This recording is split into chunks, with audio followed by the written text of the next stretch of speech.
Olá, o TVE Debate inicia hoje uma série de programas que colocam em pauta temas relacionados às comemorações e manifestações do Mês da Mulher.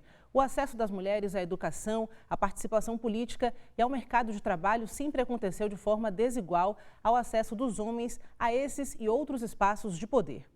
Por isso, os feminismos podem ser unificados numa definição geral como os múltiplos esforços por uma sociedade justa e democrática. Em oposição a essa busca estão as estruturas de poder que favorecem majoritariamente ao homem branco cis heterossexual. Nesta edição, o TVE Debate discute os feminismos no Brasil e os direitos das mulheres, o que foi conquistado até aqui e o que precisa avançar.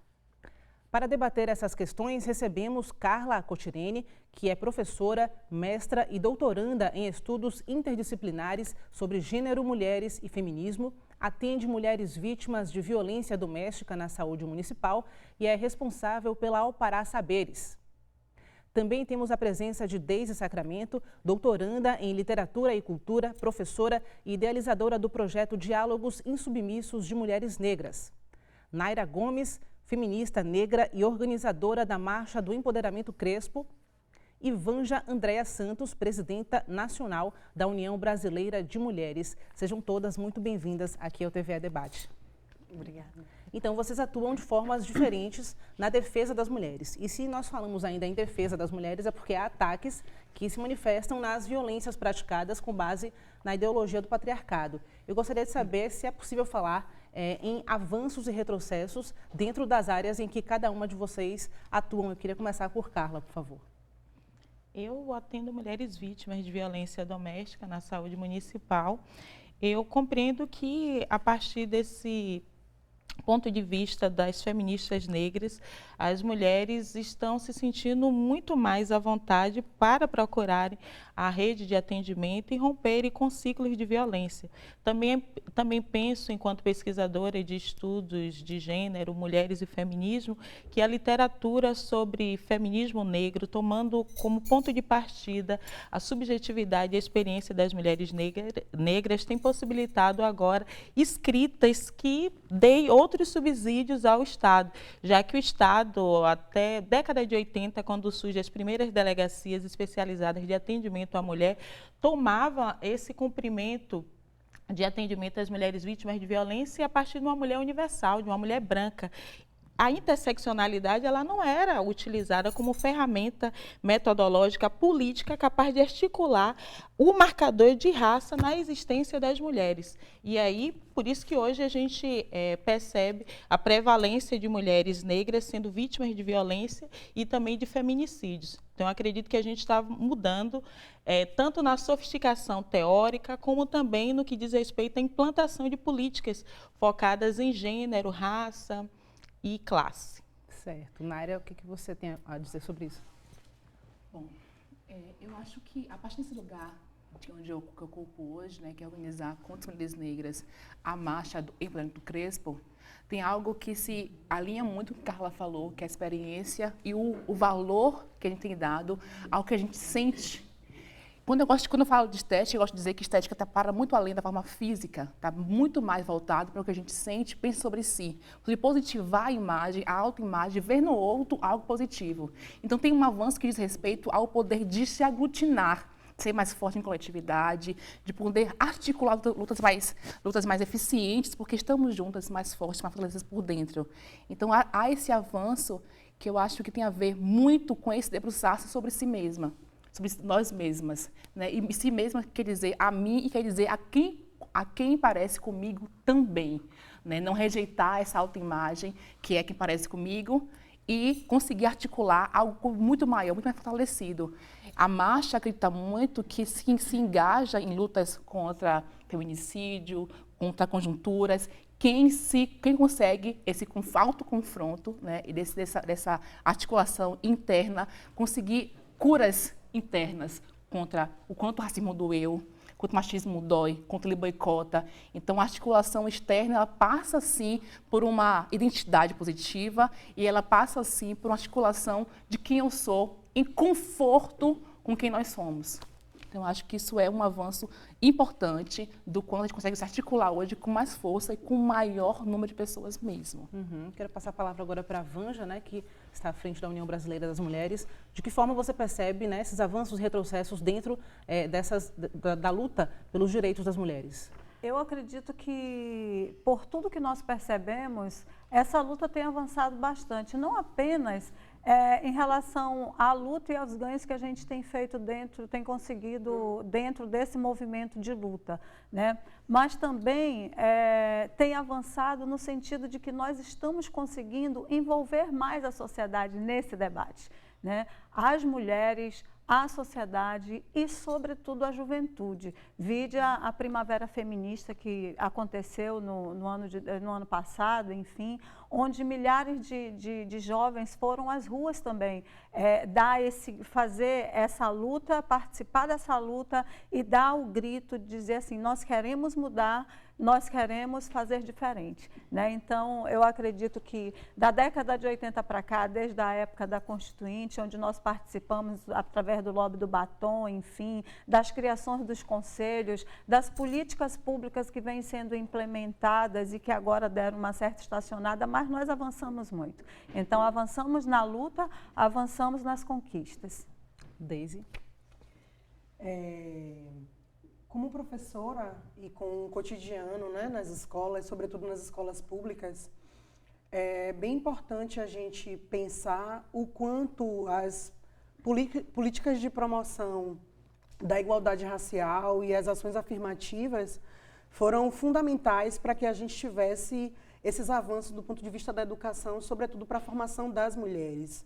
É importante frisar que, obviamente, a nossa formação intelectual se dá de um outro lugar, né? E essa formação intelectual, tanto nas universidades como nas escolas, ela sempre reserva para as mulheres negras um pouco mais de dificuldade para alcançar alguns espaços de poder que são importantíssimos para nós, que inclusive estamos seguindo a carreira acadêmica. Estar num espaço acadêmico, construir saberes, formar jovens, como essa possibilidade que a gente vivencia nas escolas, para nós, significa, de fato, alterações significativas para a sociedade. Então, mas a gente não, ao mesmo tempo que a gente tem uma entrada muito maior de jovens, sobretudo de jovens negras e negros, com a política de cotas nas universidades, né, e de professoras e professores negros, inclusive, com uma luta que é travada pelo coletivo Luísa Bairros, para pensar quem são os negros na Universidade Federal da Bahia, tem feito com que a gente acesse esse espaço, mas muitas vezes a gente tem a dificuldade de se manter, referendar aquilo que a gente está tendo como pesquisa acadêmica, né? A própria temática que a gente escolhe, que a gente acolhe intelectualmente, manter isso como é ciência ou não é ciência, né? Isso é válido ou não é válido? Esse é um método de pesquisa ou não é um método de pesquisa? Então, esses são alguns dos enfrentamentos que a gente vem travando. Então, ao mesmo tempo, ao passo que a gente avança bastante, o racismo como uma tecnologia muito bem engendrada, nos coloca alguns outros impedimentos que nos obriga a todo momento estar se reinventando, né? Como mulher negra, em qualquer espaço que a gente esteja. Bom, e essas dificuldades que Deise colocou agora com relação à formação de referências e da afirmação do pensamento, né, de mulheres e de pessoas negras na universidade, isso também acaba impedindo a formação de referências e de representatividade também. Qual a sua visão sobre isso? Olha, as mulheres, elas sempre estão à prova, né? Sempre estão tendo que provar que tem capacidade, que consegue, né? Vide essa questão da cultura machista, achar que os homens sempre têm que estar nos principais cargos, nas principais tarefas, nas principais funções. E aí, quando você faz o recorte, né, de raça, isso piora ainda mais, né? Porque aí a mulher passa a ter que provar com muito mais força, com muito mais, né? De forma assim mais consistente, né? Porque senão ela não consegue ocupar determinados espaços. Acho que aqui na Bahia esse debate ele tem um campo muito amplo, né? E tem uma produção muito boa. Olha só, temos mestra, temos doutoranda aqui, enfim, né? Talvez até mais do que em muitos lugares do nosso Brasil. Naira, dentro da sua luta, né, da Marcha do Empoderamento Crespo, existe também a formação dessa identidade negra, essa estética, né, de origem afro, né, e que a gente percebe que está sempre associada a posições subalternizadas na sociedade. Como você analisa a sua busca por essa afirmação em relação a essas lutas também por afirmação em outros espaços? Eu acho que estética é uma revolução. O debate sobre estética é uma revolução. O Brasil tem um racismo muito perverso que é o de aparência. Se você parece negro, você é tratado como negro, né? Então, falar sobre estética, mexer em estética, aglutinar em torno da estética, é construir sujeitos, é construir protagonismos, é construir, sobretudo, a juventude que está ainda descobrindo o que é negro e quanto é pesado ser negro no Brasil. Então, quando a marcha reúne 4.000, 6.000, 10.000 pessoas em 3 anos, é porque juntar pessoas fortalece, é porque debater que um cabelo crespo, uma pele escura, os traços fenotípicos, eles não demarcam caráter, personalidade, nem capacidade afetiva, capacidade intelectual, enfim. Então, a debater estética é uma revolução porque ela desconstrói, ela retira o que você aprende a vida toda, porque a gente aprende sim a não se positivar. Aprende sim que a gente está um pouco a menos, um pouco mais para o canto, a gente aprende desde sempre e desaprender isso é doloroso demais. É um processo revolucionário de retirar blocos e colocar outros no lugar. E escolher o que é melhor para mim e o que eu posso construir em coletividade. E eu sempre gosto de falar que a estética ela não só te constrói, mas ela constrói aos outros, ela inspira as pessoas, inspira talentos. Na minha rua, sem dúvida nenhuma, tem muito mais hoje mulheres crespas do que antes. Os grupos virtuais de internet, cabelos cacheados e crespos, é um grande panorama para perceber isso. São 100.000 mulheres em grupos como cacheadas e crespas. O quanto ser clara, às vezes, ter cabelo crespo, ainda te denota como negra. Então, como o cabelo é negociado nessa conta e quanto ele pesa para feiura, sujeira, para oportunidade. Né? Então, enquanto esse debate, esse movimento, ele revoluciona, ele modifica padrões. E, assim, o mais importante, eu acho que é perceber que a autoestima é algo coletivo. É uma construção coletiva de cavar, todos cavem um pertencimento para todos. Não somente o meu cabelo que é cacheado, ou o meu cabelo que é crespo, mas cavar conforto, que todos cavem conforto para todos. Não eleger quem pode e quem não pode. Sabe? Participar do debate, ou participar dessa auto-reconstrução. Perceber que a estética é conforto, a autoestima é conforto, e conforto se constrói com todos, para todos, não elegendo quem pode e quem não pode. E eu acho que isso é um grande avanço que esse movimento estético tem feito hoje, que é de perceber que a coletividade é muito mais forte do que a unicidade, de que ser parte de uma rede que é ser forte. A rede que é forte, você sozinho é muito pouco. Então, o avanço se dá em coletividade, numa rede onde pessoas se referenciam, né? Onde pessoas se constroem juntas. Eu falei aqui no começo do programa em feminismos, né, no plural, porque existem pautas, por exemplo, do feminismo negro que não estão dentro da agenda das feministas brancas, como essa questão da autoestima, do empoderamento crespo, da autoestima muito forte por conta dessas questões que você acabou de colocar, Naira. Carla, como é que você percebe a interação entre esses diversos feminismos, né, esse diálogo, como é que está essa interação aí, como é que você percebe isso? Eu acho muito apropriado que falemos em feminismos e não em feminismo. O feminismo, enquanto movimento político, um projeto intelectual que visa a superação do patriarcado, do racismo e do capitalismo, ele atualmente tem incorporado uma categoria que eu acho salutar para o enfrentamento da violência por critério racial na luta feminista. É esse feminismo entender que as mulheres negras, por conta do estupro colonial, por conta dessa condição histórica que colocou a maioria de nós numa situação de extrema pobreza, por conta do projeto de colonização que levou homens, inclusive negros, a incorporarem dinâmicas, né, de violência contra a mulher, hoje tem permitido que o feminismo negro ele apresente outras intelectuais negras, né, como proponente de uma narrativa que não é uma narrativa que considera patriarcado e gênero como categorias estruturantes. Eu gosto muito de Sojourner Truth, uma abolicionista nos Estados Unidos, que antes de Simone de Beauvoir, em 1949, falar que ninguém nasce mulher, torna-se mulher, ela, num discurso de improviso em Yokio, ela vai dizer: e eu não sou uma mulher? Eu tive 13 filhos e vi a maioria ser vendida para a escravidão. Ninguém, a não ser Deus, enxugou minhas lágrimas de mulher. Ninguém nunca me ajudou a subir nas carruagens, a pular poças de lama. E eu não sou uma mulher.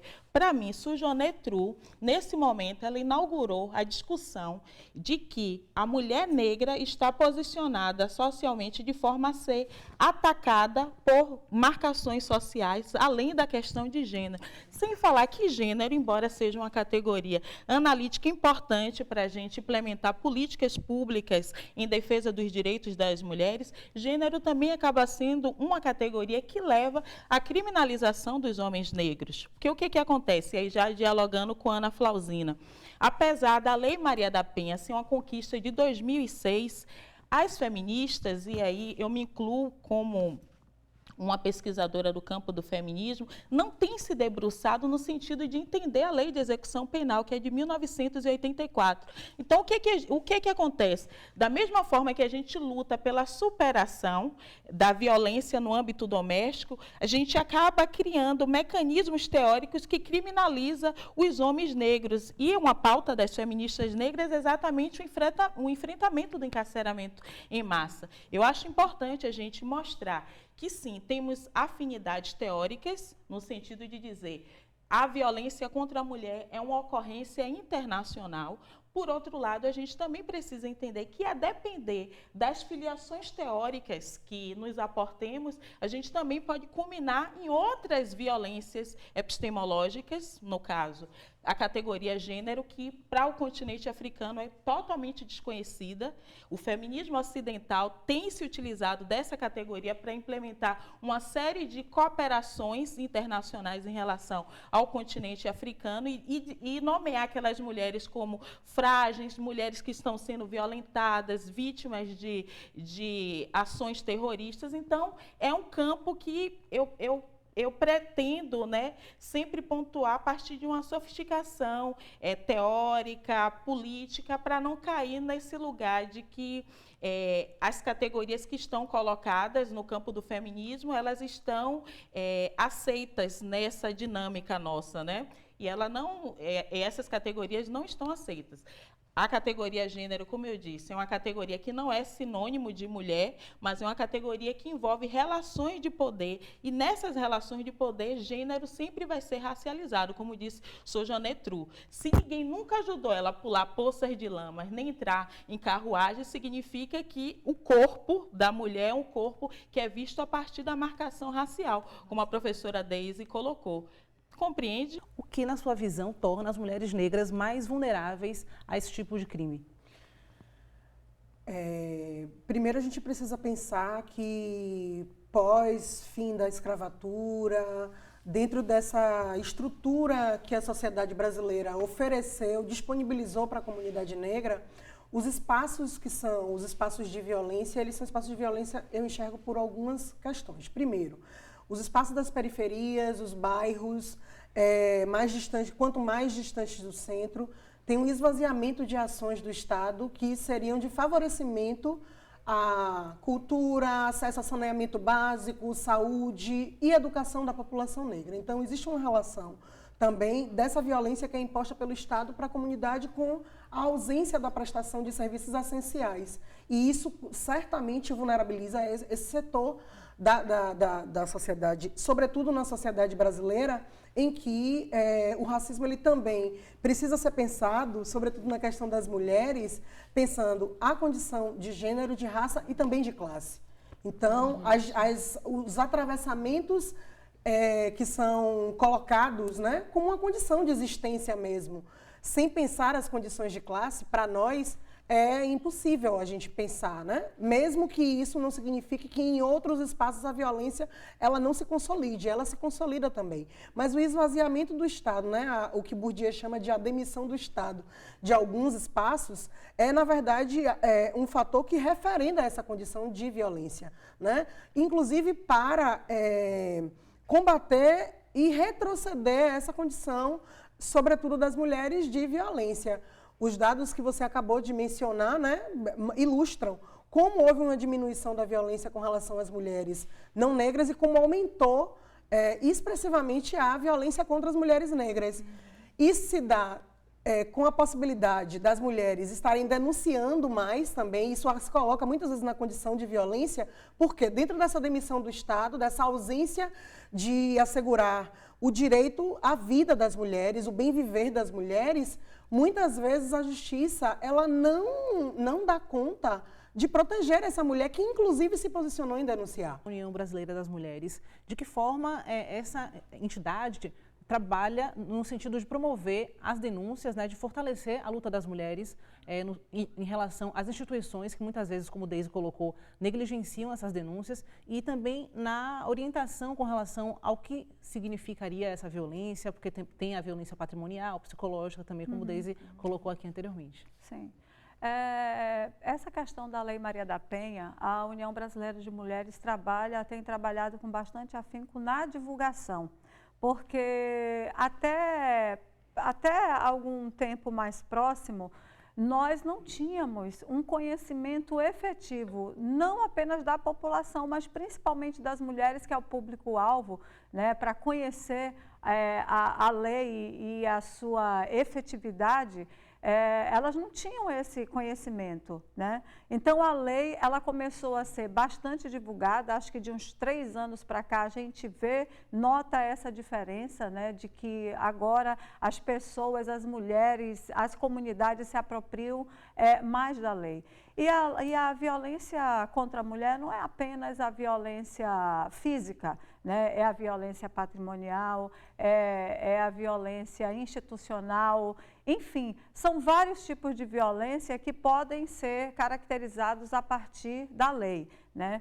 E aí, conhecer a lei é muito importante para que possa se tomar as devidas providências, né? E aí, nós temos agora, uma das novidades que foi colocada na lei é de que a mulher não pode voltar atrás na sua denúncia, né? Porque realmente, ainda agora há pouco foi falado, olha, nós não queremos, as mulheres querem sair do ciclo da violência, mas elas não querem os seus companheiros e os seus maridos presos. E a própria lei trata desse ponto, né? Diz assim, olha, está estabelecido que nós vamos fazer o tratamento psicológico desse homem, para que ele saia desse sistema, desse meio de violência, então vamos tratar o homem. Mas são poucos também que se colocam nessa posição. Então, a lei, apesar de já ter mais de 10 anos, enfim, ela ainda é muito recente, né? Ainda está se trabalhando para poder realmente efetivá-la. E eu acho que um dos movimentos que não apenas a União Brasileira de Mulheres faz, mas a Marcha, várias outras entidades de mulheres faz, é exatamente lutar para que essa lei a cada dia seja efetivada. É lutar para que ela realmente valha, para que as varas funcionem, para que as delegacias tenham instrumentos necessários para poder fazer o atendimento da mulher. Nós não podemos ter nas delegacias homens atendendo mulheres sem sensibilidade nenhuma, porque não sabe o que é um ciclo de violência, não sabe o que a mulher passa, enfim. Então não apenas o treinamento, mas uma mulher quando chega na delegacia, esse é o relato que a gente tem das mulheres que vão em busca da delegacia, né? Quando chegam na delegacia, encontra um homem para atender, ela parece assim que não está sendo acolhida, que não está sendo bem tratada, enfim, né? Então, nós ainda temos esses entretantos de funcionamento das delegacias que a gente tem que ir resolvendo aos poucos, mas é claro, principalmente fazer com que os serviços funcionem. Isso é uma condição sine qua non para que a gente possa efetivar a Lei Maria da Penha. As violências contra a mulher também estão associadas muito à ideia de propriedade sobre esse corpo da mulher. Isso vai desde aquele hábito masculino de colocar a mão na cintura para conversar com a mulher, até a invasão violenta desse corpo, em assédios e estupros mesmo. Então, diante disso, qual seria o papel dos homens nesse debate e qual seria a melhor forma para trazê-los para essa pauta também? É algo que eu penso todos os dias. Eu também. Penso, repenso em coletividade, sozinha, com meu companheiro, como eu cheguei ao feminismo negro. Eu não tenho vergonha nenhuma de falar que eu fui agredida em casa por um ex-companheiro e foi dessa forma, descobrindo que do lado de fora de minha casa tinha uma rede para me acolher, foi que eu me refiz. Então, para mim isso é muito caro. Quando eu falo sobre isso, mulheres vêm até mim para falar sobre o que elas passam também. E essa reconstrução é coletiva. Eu acho que os homens, sobretudo os negros, estão pecando numa coisa fundamental nesse debate, que é de se pensar o quanto o machismo e o racismo doem também neles. Quanto impossibilita que eles sejam pessoas mais plenas. Então, o que tem muito a ver com a ideia de virilidade e masculinidade, de que homem não chora, de que não dói, de que eu banco tudo, de que eu vou fingir que não. Então, eu falo muito isso com as meninas com que eu converso nas escolas por conta da marcha, que elas me perguntam muito sobre como os homens negros também as agridem. Como os homens negros também as impedem de serem elas. E aí eu acho que o exercício que a gente precisa fazer como comunidade negra, porque sim, a gente espera dos homens negros alguma empatia racial. Eu espero dos homens negros que conosco tenham empatia, no mínimo, racial. Então, pensar essa questão quer dizer de um autoconfronto mesmo do quanto tudo isso doeu, vilipendiou a nós todos, como comunidade negra, como povo negro em diáspora. Então, perceber que masculinidade não é o provedor, ele não é o durão, ele não é o que não chora, não é o que racismo não dói, porque racismo dói em todo mundo. Ser parado na blitz policial porque ele é negro, dói, humilha qualquer homem negro. Ser pensado como objeto sexual, só para o sexo, para o prazer, dói em qualquer homem negro. Então, pensar essas questões também como pertinentes ao que eles vivem como homens, né, e como eles podem se relacionar melhor com as mulheres, é primordial, sim, de pensar o quanto a subjetividade dos homens negros está doída, está rachada. E disputar com o racismo e com o machismo quem eles são, as consciências, seus corpos e suas subjetividades. É imprescindível, nesse momento, os homens disputar com o machismo e com o racismo quem eles são. E isso passa muito por reflexão de si, uma reflexão aberta, uma reflexão sem pudor, sabe? Uma reflexão que vá no fundo do problema, ali onde dói, onde a lágrima cai. É importante ir ali, porque dali vai ser coisas muito melhores. Não dá para pensar mais só que uma mulher que chora, uma mulher que sente, que todo mundo sente essa dor. Essa dor racial, ela, infelizmente, é de homens e de mulheres negras. Então, o ponto principal, eu acho, que é os homens se confrontar e ir neste lugar, aonde dói, e dali sim, junto conosco, reviver e ressignificar a dor. Falar é importantíssimo nesse processo. Falar é terapêutico, falar cura. Falar curou. Falar cura mulheres que estão ao meu redor. Eu vejo todos os dias essas ressignificações. Então, pensar sobre essa dor, falar sobre essa dor e, em coletividade, transformar essa dor. Eu acho que esse é o ponto fundamental. Dali em diante, vamos fazer coisas muito melhores. A luta antirracista tem tomado um enfrentamento à violência policial que atinge os homens negros como marca prioritária, mas não existe uma solidariedade dos homens negros em relação a pautas que dizem respeito às mulheres negras. Você não vê movimento antirracista lutando contra o encarceramento de mulheres negras.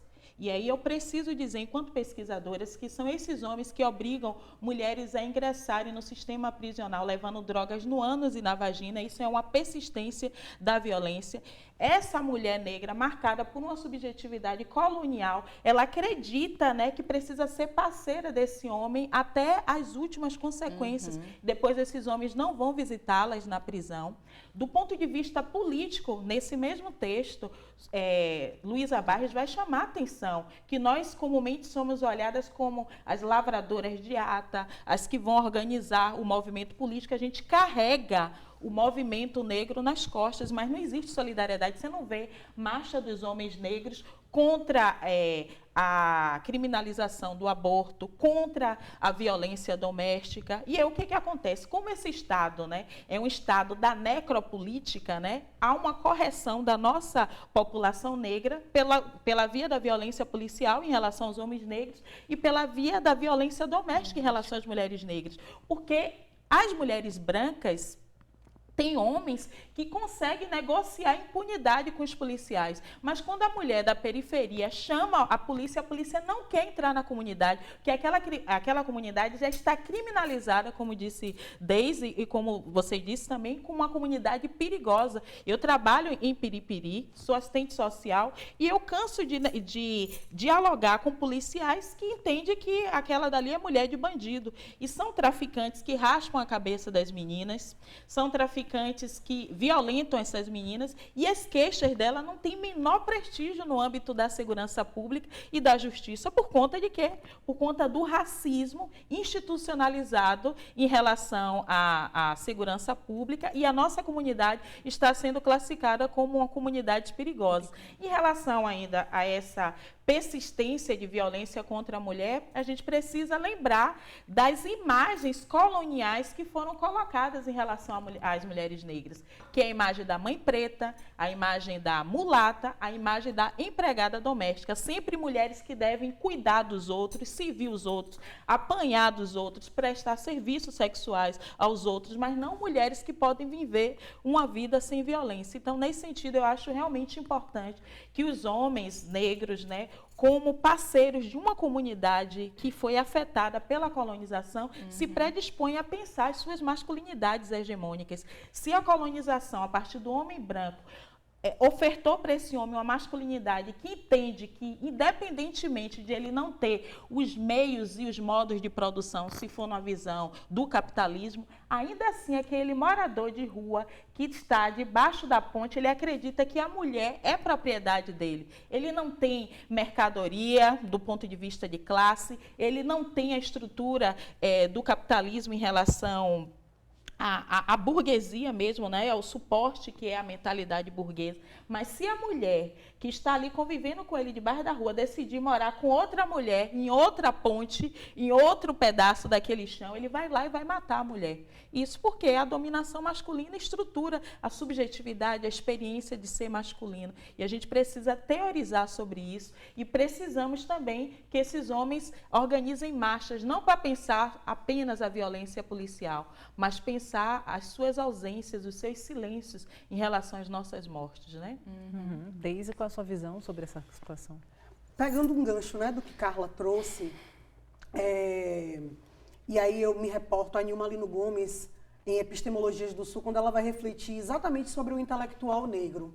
Tem sido muito importante os estudos que vêm sendo feitos sobre masculinidades, o professor Osmundo Pinho, né, vem pensando teoricamente o que é essa masculinidade negra. Isso é fundamental, tanto para a gente, mulheres, né, esse entendimento de como é que essa masculinidade ela é construída, como ela é retroalimentada dentro dessa perspectiva da violência, e de não deixar com que a nossa comunidade, os homens da nossa comunidade rompam com práticas que datam muito tempo e que só nos colocam na condição de vulnerabilidade. Então, esse entendimento da violência e o entendimento teórico da violência, né, pensando o que Nilma Lino traz para a gente nesse artigo, é para pensar que as nossas demandas como comunidade, elas precisam ser tratadas do ponto de vista teórico para a formação de dados estatísticos, para um conhecimento da realidade, que aí eu volto ao que Carla trouxe no início, a importância das nossas narrativas. A nossa narrativa para pensar o que é masculinidade. A gente precisa da nossa narrativa para pensar o que é família negra, para pensar, inclusive, como é que a gente se estrutura socialmente dentro das relações com os homens. E aí, isso requer um esforço que a gente já vem fazendo e que é colocado para a gente. Desde muito cedo, os homens são demandas das mulheres. Para além do parto, os nossos irmãos, os nossos primos, os nossos colegas de trabalho, são demandas nossas. Demandas que são do ponto de vista material, demandas do ponto de vista afetivo, do ponto de vista psicológico. Os homens são nossas demandas. Em que momento nós somos demandas para os homens? Em que momento as nossas questões são demandas para os homens? Isso não significa colocar os homens contra a parede, porque, inclusive, o feminismo negro não prega uma oposição entre homens e mulheres. Muito pelo contrário. Nós precisamos pensar numa unidade de pensamento e de práticas que nos emancipe dentro das nossas condições de negritude, que são vivenciadas de forma diferente entre homens e mulheres, entre mulheres e mulheres, entre homens e homens, através dos marcadores da sexualidade, da intolerância religiosa, que é uma questão também que a gente precisa tratar, né?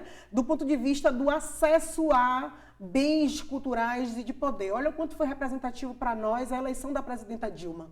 E olha como foi que as coisas aconteceram e em que lugar a gente chegou. Né? Então, o que Nilma Lino traz nesse artigo é bem importante para a gente pensar que essa nossa intelectualidade negra, ela tem um impacto. Isso. Tem um impacto, e é um impacto muito significativo na promoção de políticas públicas. Né? O trabalho de Carla Cottirini sobre a condição das mulheres em presídio nos mostra, por exemplo, qual é a realidade vivenciada por essas mulheres dentro de uma instituição do Estado. Então, estar lá como pesquisadora, referendar esse lugar de pesquisadora para nós, não significa somente um status quo acadêmico, né? Significa um impacto mesmo e na transformação das vidas negras que importam, né? E aí, essa questão da masculinidade, ela tem estado nas nossas agendas, mas ela precisa também estar, sobretudo na agenda dos homens, né? Os homens, e sobretudo os homens negros, que são provocadores de violência e vítimas de violência ao mesmo tempo, são fundamentais, como Carla já trouxe, como Naira trouxe também, para a gente pensar a existência das pessoas negras em contrapartida a uma realidade que, na verdade, nos dissipa, nos afasta, né? Não nos coloca como alguém que a gente pode tratar, inclusive, como parceiro dentro de uma luta, que é a luta antirracista para as pessoas negras, é fundamental para que a gente continue existindo. A gente está falando de existência. Né? Então, pensar teoricamente esse lugar, e aí tem uma questão que Bell Hooks traz lá em Intelectuais Negras, que também é importante a gente pensar, de que os homens negros que estão em espaços de poder, muitas vezes negligenciam a presença da colega negra na universidade, que é o que Bell Hooks traz para a gente, que mesmo na condição de uma sociedade racista, os homens negros, em alguns espaços em que eles conseguem se projetar, muitas vezes eles não asseguram que para nós, aquela lógica do uma sobe e puxa a outra, que isso seja assegurado e muitas vezes se coloca, inclusive, como alguém que está contra a nossa prática ali dentro. Né? Então, para a gente fechar esse debate, eu queria também convocar a Ivanja para discutir essa questão da masculinidade, não só em relação ao homem negro, mas também em relação ao homem branco. Como é que deve ser esse diálogo? Certo. Olha, fazendo uma conexão entre todas as falas que foram feitas aqui, né?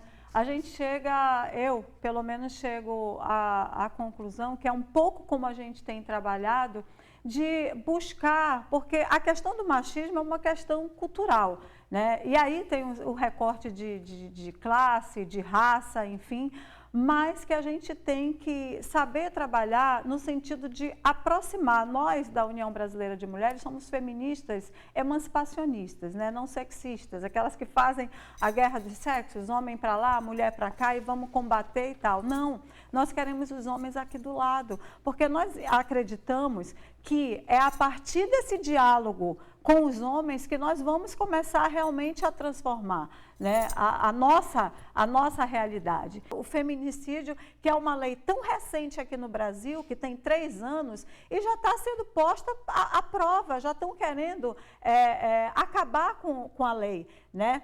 Então, mal a gente consegue, através de muita luta, estabelecer uma lei, que é a lei do feminicídio, vamos caracterizar crime mesmo, hediondo, e aí já vem a sociedade com toda essa mudança, né, antidemocrática, a mudança da presidenta Dilma, que foi retirada dessa forma tão horrorosa do governo, tão machista, inclusive, e aí vão mudando as nossas, né, os nossos ganhos, os avanços poucos que a gente tem em relação principalmente ao combate ao feminicídio.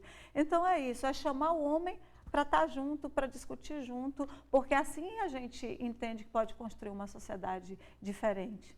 E uma das questões que estão relacionadas a isso é a questão do aborto, né, que no Brasil é algo proibido por lei. E eu queria ouvir de vocês qual é a visão que vocês têm sobre esse tema, especificamente, começando aqui por Deise.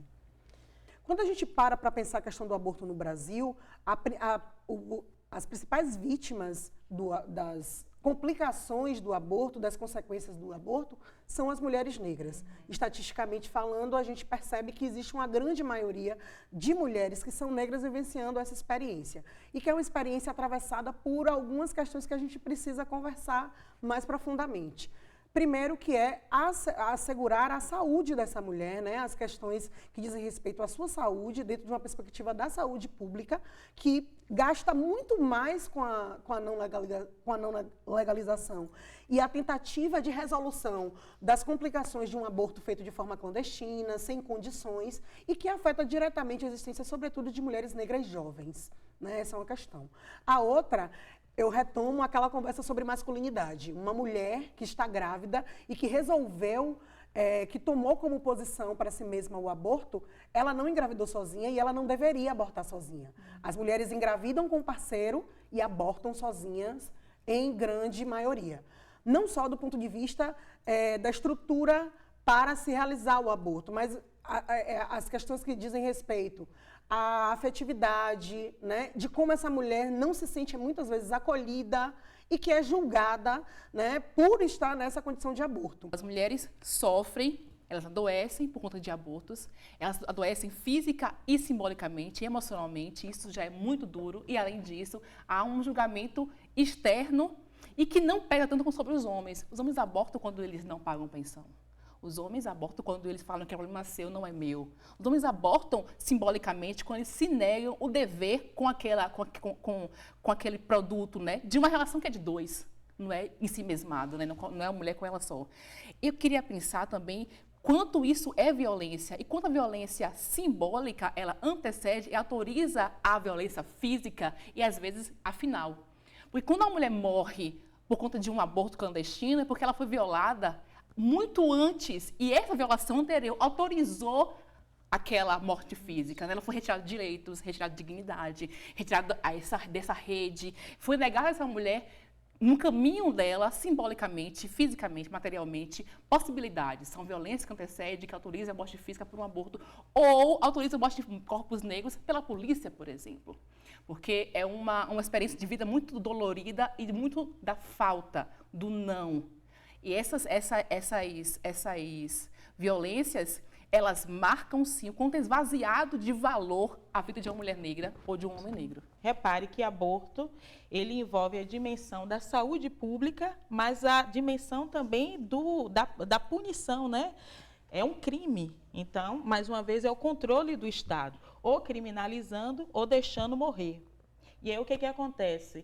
A gente precisa retomar que nem toda mulher ela tem autoridade de fato em relação ao seu corpo. Quando eu lembro do feminismo da segunda onda, eu lembro que lá nos Estados Unidos, as mesmas mulheres que diziam, mulheres, tomem propriedade do seu corpo, foram responsáveis pela esterilização, que aqui na década de 90 foi denunciada em relação às práticas de Ocimar Coutinho, essa prática de esterilização das mulheres. Então, repare que produzir vidas significa manter sobremaneira o contingente negro aqui no território brasileiro. Então, eu acredito que o Estado ele não exerce essa laicidade, né, de permitir às mulheres autonomia sobre seu próprio corpo, direitos sexuais e reprodutivos, porque o Estado sabe muito bem que as mulheres brancas têm condição de interromper a gravidez em condição segura.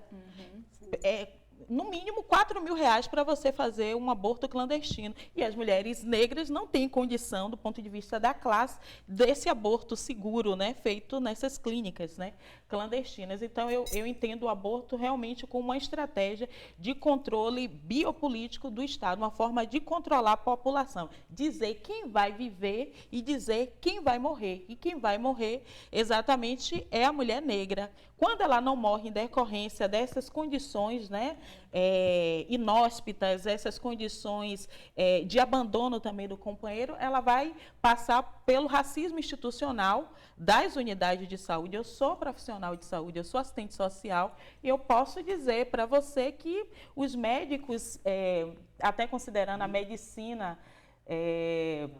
decorrente de pressupostos de Nina Rodrigues aqui na Faculdade de Medicina, que por sua vez também aprendeu, né, sobre práticas antinegros. O que é que acontece nessas instituições? São servidores públicos mesmo que deixam as mulheres abandonadas, não querem tocar nas mulheres, querem chamar a polícia antes de dar o atendimento, porque mais uma vez entra nesse limiar do que é crime e do que é direito, né, da mulher.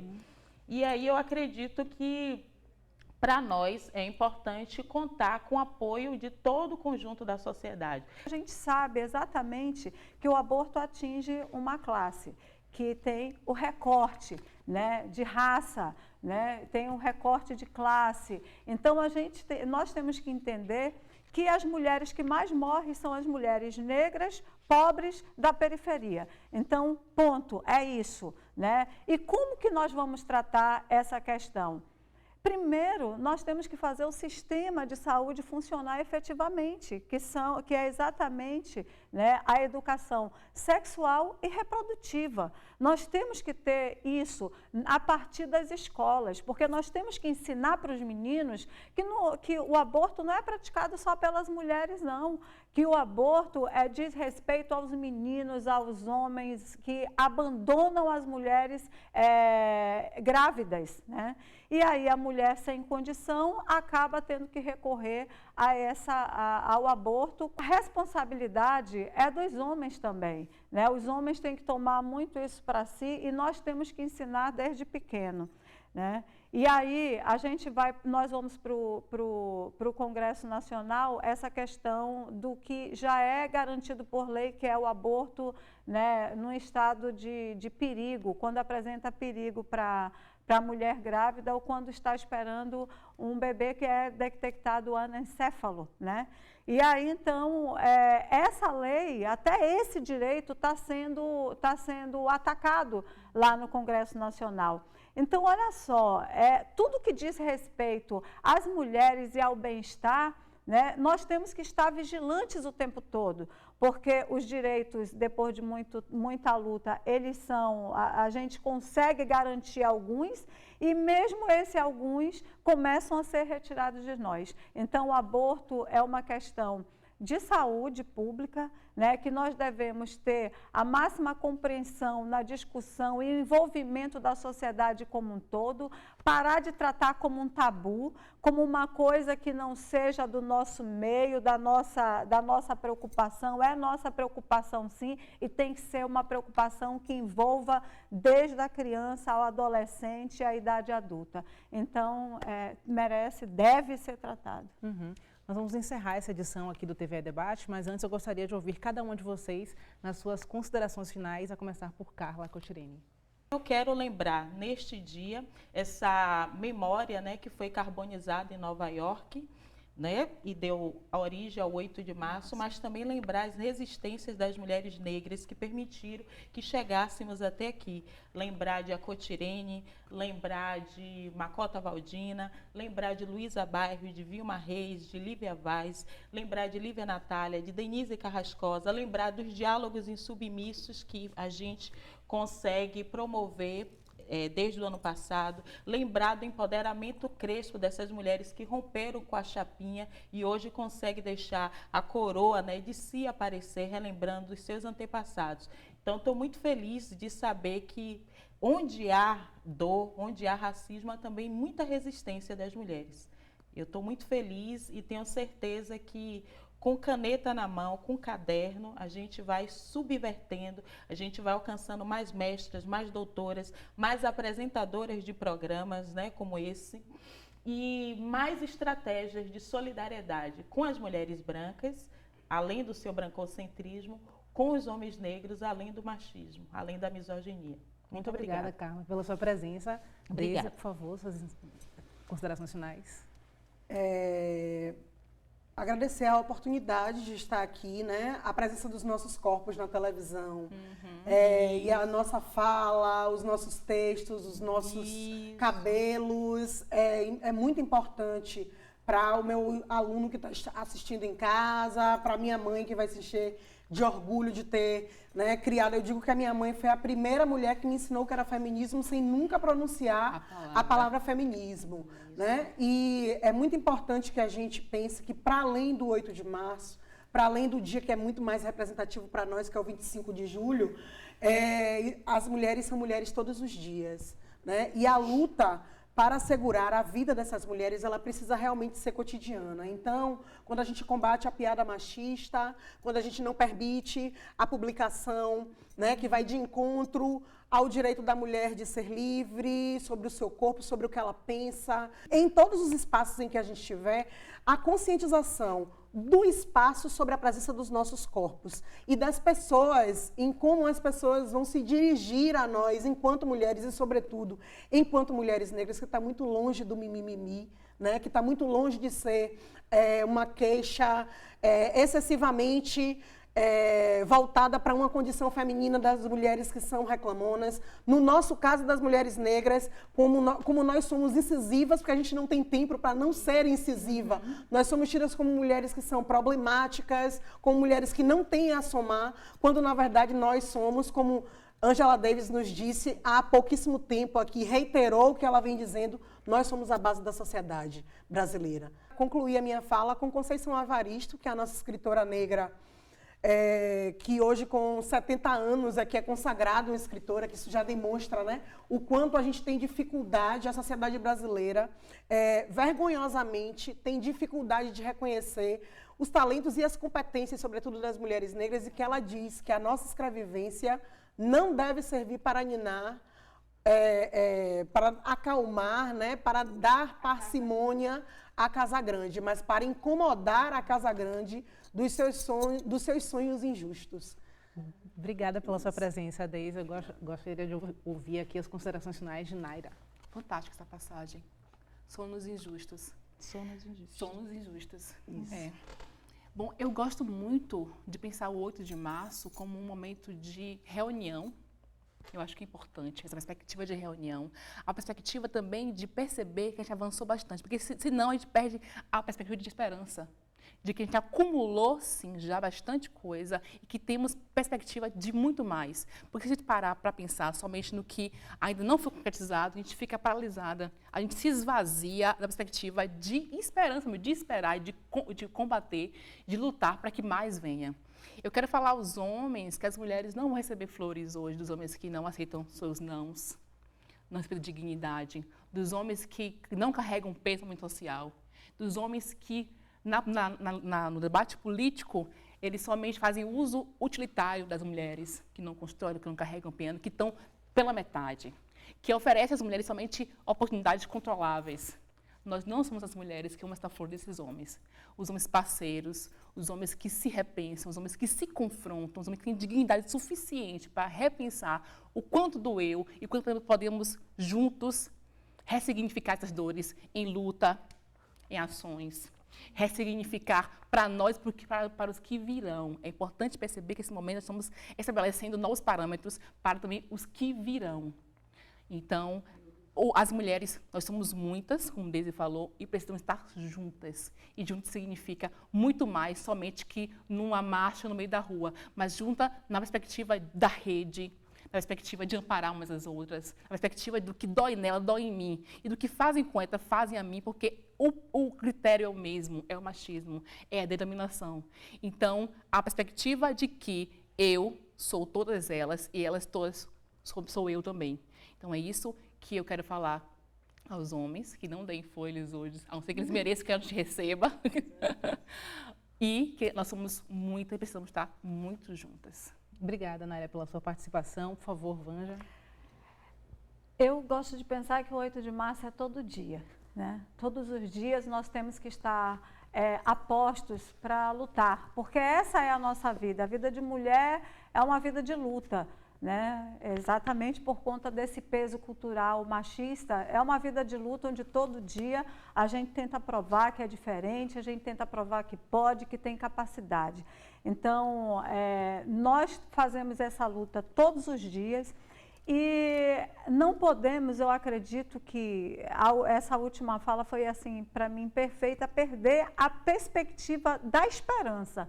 Né? Dessa luta que a gente leva, que a gente faz todos os dias. Porque, se você for pensar, a mulher é mais de 50% da população brasileira. E por que que nós não estamos nas câmaras federais? Por que que nós não estamos, pelo menos, em igualdade no Senado Federal? Por que que nós não somos prefeitas? Por que que nós não somos governadoras? Nós não estamos mais em cargos de poder e decisão, onde nós possamos realmente enfrentar de frente esse debate e fazer diferente. Né? Nós reunimos toda essa condição, mas que não depende apenas de nós nos sentirmos e de nós nos vermos. Nós temos exatamente que trabalhar a sociedade como um todo para que todos possam enxergar na mulher exatamente essa perspectiva de mudança, de luta pela igualdade, de poder fazer mais, melhor, tanto quanto os homens. Quero agradecer a participação de todas vocês aqui no TVE Debate de hoje. O TVE Debate de hoje fica por aqui. Nós discutimos sobre os feminismos no Brasil e suas conquistas. E você também pode rever nossos programas no portal tve.ba.gov.br. Obrigada pela companhia. Eu aguardo você na próxima semana com mais um tema para discussão. Até lá!